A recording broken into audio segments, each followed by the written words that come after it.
ይህ የምታዩት የውሃ መተላለፊያ ዓመተ ምሕረቱን ከጠየቃችሁኝ ከ900 ዓመት በፊት ነው። ጊዜያችሁን እስኪ በሚገርም ሁኔታ እግዚአብሔር አምላክ ከፈቀደላችሁ ከኔ ጋር ትንሽ ቆዩና ከአይምሮ በላይ የሆነ ትልቅ ነገር ላሳያችሁ። የሚገርማችሁ ከዚህ ካያችሁት የውሃ መተላለፊያ የተወሰነ ድንጋይን አልፋችሁ ስትሄዱ በሰማይ ካርታና ፕላኑን ተቀብሎ በኖህና በመስቀል ምልክት በብሉይና በአዲስ አንድ የተሰራ ትልቅ መቅደስ አለ እና ይሄ ቤተ ጊዮርጊስ ይባላል።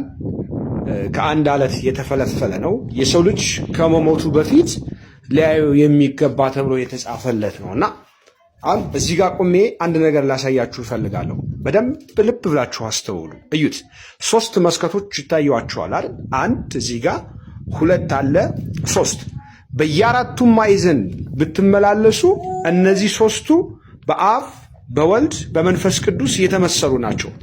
ምክንያቱም እግዚአብሔር አምላክ በሁሉም አቅጣጫ እንደሚመሰገን ምናልባት በዚህኛው ሳይድ ብቻ ነው ያሳይህን ካላችሁ እስኪ አንደኛውን ልድገምላችሁና እጅግ የምናያቸው አስገራሚ ነገሮች ስላሉ ትከተሉኛላችሁ ማለት ነው። አሁንም እዚህ ጋር እንቁም፣ ልብ ብላችሁ አስተውሉ።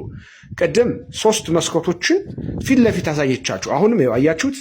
1 በደንብ እዩት፣ 2 3 አያችሁት? 3ቱም እግዚአብሔር አብ፣ እግዚአብሔር ወልድ፣ እግዚአብሔር መንፈስ ቅዱስ። ያ ማለት ልብ፣ ቃል፣ እስትንፋስ፣ ህይወት ለመባል ምን ማለት ነው? አንሰ ሶበ እቤ እግዚአብሔር እብ በእንተ አብ ወልደ መንፈስ ቅዱስ። እኔስ እግዚአብሔር ስል ስለ አብ ስለ ወልድ ስለ መንፈስ ቅዱስ ነው። ህይወት፣ የሁሉ ፈጣሪ፣ የሁሉ አይን፣ የሁሉ አስገኝ። በዚህ መቅደስ ላይ የሚገርመኝ ነገር ከላይ የውሃ መተላለፊያ አየን አይደል? እዚህ ጋር ደግሞ አሁን ይቺ የምታዩትኝ ከአናቱ ላይ ከቤተ መቅደሱ ላይ ቤተ መቅደሱ እንዳያበላሸው እንደ ሻንዳ ወይም ደግሞ የውሃ መተላለፊያ አያችሁት? በጣም ይደንቃል። በደንብ አስተውላችሁ ይዩት። እዛው ባላችሁበት እግዚአብሔር ፈቅዶ በአይናችሁ እስከምታዩት ሁሉ ይህንን ጥበብ ሳታዩት መሞት ስለሌለባችሁ ነው ማሳያችሁ። አሁን ትከተሉኛላችሁ። ትንሽ ይቺ ጠባብ መንገድ ትመስላለች አይደል? በደንብ ተከተሉኝ፣ ወደ ውስጥ እንገባለን።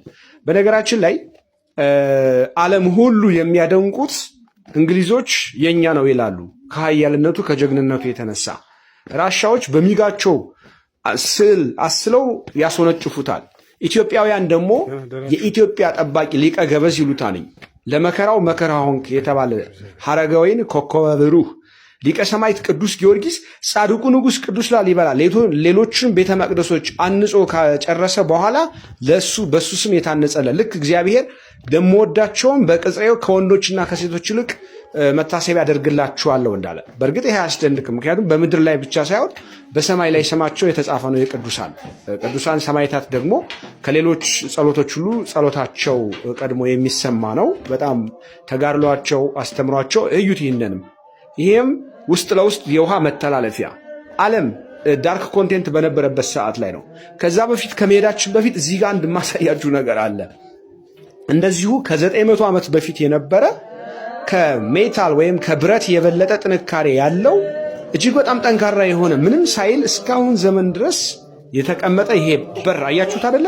በምንም ነገር እንትን ሊል የማይችል በምንም ነገር ሊሰበር በምንም ነገር ሊሞክር የማይችል ያው እንጨቱ ከምን እንደሆነ እስኪ ገና ብዙ ሪሰርች እሰራለሁኝ።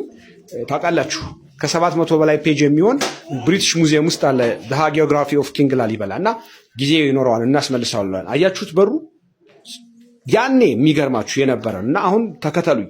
አይኖቻችሁ የምታዩትን ማመን የሚያቀታችሁ አንድ ጥበብ እዚህ ጋር ካህናት አባቶች አሉ። አይነ ልቦናችሁን ፈጣሪ ያብራውና ያ ሙሉ የነበረ አለት ድንጋይ ተፈልፍሎ አስቡት።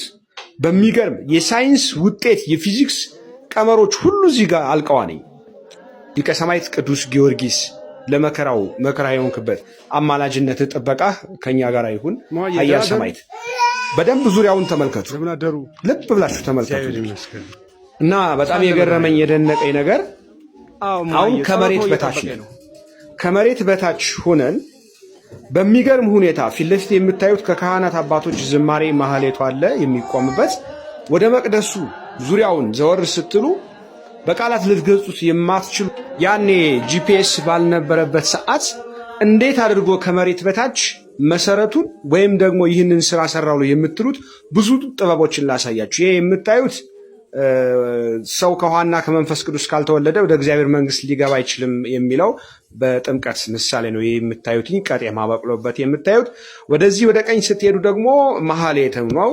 አሁን እንግዲህ ቤተ መቅደሱ በኖህ መርከብ ወደ ተራራ ላይ ጫፍ ጠጋ ብሎ የተቀመጠ ነው።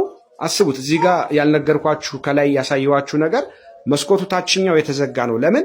ኖህ ፍጥረትን ሁሉ በሚያስገባበት ሰዓት ላይ ውሃው ከስር የታችኛው ክፍል እንዳይገባ በሚል ነው። እና ከላይ ከጫፍ ያሳየኋችሁኝ አሁን ከታችኝ ነው ማሳያችሁ። አያችኋት? የተዘጋ ነው መስኮቱ ማለት ነው። በጣም የሚገርም የሚደንቅ ከአይምሮ በላይ አስቡት። አሰራሩ እንግዲህ ድንጋይ ነው። መቅደሱ የተሰራው ከአንድ ወጥ ድንጋይ ነው። ትንሽ ዘነፍ ካለ የሚቀጠል ወይም የሚመለስ ነገር አይደለም። ኦኬ። ግን በጣም የገረመኝ የደነቀኝ ነገር እንዴት አድርጎ ሰራው ከመሬት በታች ይህንን አለት እየፈለፈለ ብሎ የሚጠይቅ አይምሮና ትውልድ አለመኖሩ ብቻ አይደለም የገረመኝ፣ እንዴት አድርጎ እንደሰራው እንኳን ለማወቅ ቀርቶ ለመናገር ቃላቶችም ኃይል የላቸውም። ብዙ ጊዜ ምሁራኖች ይመጣሉ፣ በቃ ይመራመራሉ፣ ይሞክራሉ፣ አቅቷቸው ግሩም ድንቅ ብለው ይሄዳሉ። ተመልከቱ አሰራሩን፣ እያንዳንዱን አሰራር። የላይኛው መስኮት ክፍት ነው፣ የታችኛው። በነገራችን ላይ ቤተ መቅደሱ 1000 ዓመት ሊነገር የሚችል እውቀትና ጥበብ ያለው ነው። አሁን እንደ እይታ ነው እያሳየዋችሁ ነው። አይኖቻችሁ ቀኖቻችሁ ሁሉ የተባረኩ እንዲሆኑ እያሳየዋችሁ ነው። ይቅርታ አድርጉልኝ። እዚች አካባቢ ከታቦቱ መቅደስ ጀርባ ትንሽ ከፈጣሪ ጋር ማውራት ስለምፈልግ ነው። አምላከ ጊዮርጊስ ባላችሁበት ሁሉ ይጠብቃችሁ፣ ደጉን ዘመን ያምጣልን። በነገሮች ሁሉ የእግዚአብሔር ስም የተመሰገነ። የጻድቁ ንጉሥ ቅዱስ ላሊበላ ረድኤት በረከት ይደርብን፣ ይቆየን።